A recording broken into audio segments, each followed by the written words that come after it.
Assalamualaikum warahmatullahi wabarakatuh. Perkenalkan, saya Tati Setiawati dari Prodi Manajemen Sore 241C2C akan menjelaskan tentang perbedaan antara zaman dahulu dan zaman sekarang. Zaman dahulu atau bisa disebut zaman tradisional hanya bisa dicapai dengan kerja keras, mandiri, dan tidak mengantungkan hidup pada orang lain. Sedangkan zaman modern atau zaman sekarang, kita perlu bekerja sama dan saling berinteraksi pada orang lain. Contohnya di perusahaan perbankan, kerjasama dengan asuransi untuk melunasan pinjaman nasabah yang meninggal. Materi selanjutnya adalah manajemen perubahan lingkungan. Manajemen perubahan lingkungan ada dua, yaitu lingkungan internal dan eksternal.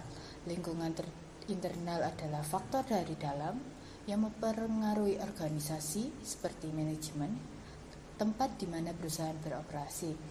Yang kedua adalah lingkungan eksternal, faktor luar yang mempengaruhi organisasi, contohnya pemerintah, pelanggan, pemasok, lembaga keuangan, pesaing, budaya, demografi, ekonomi, teknologi, dan politik, dan lingkungan alam.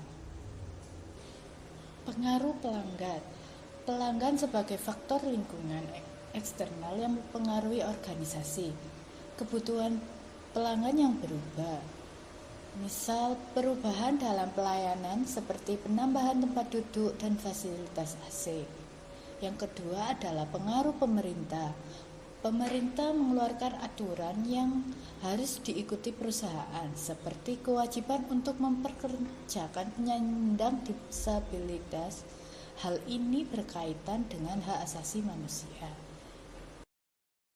Pengaruh lingkungan ekonomi. Stabilitas ekonomi berdampak pada penjualan. Jika ekonomi menurun, perlu diversifikasi produknya. Contoh, menjual produk dalam kemasan eceran untuk menjangkau pelanggan dengan daya beli rendah. Faktor lingkungan demografi. Demografi mencangkup usia, gender, suku, dan status pekerjaan masyarakat. Dalam hal ini mempengaruhi kebijakan pemasaran perusahaan. Masuk ke tingkat perubahan. Tingkat perubahan itu ada dua. Yang pertama stabil dan yang kedua adalah dinamis. Maksudnya bagaimana? Stabil itu cenderung tidak ada perubahan, atau kalau ada perubahan itu sedikit atau bertahap atau berjenjang. Sedangkan perubahan dinamis itu mengalami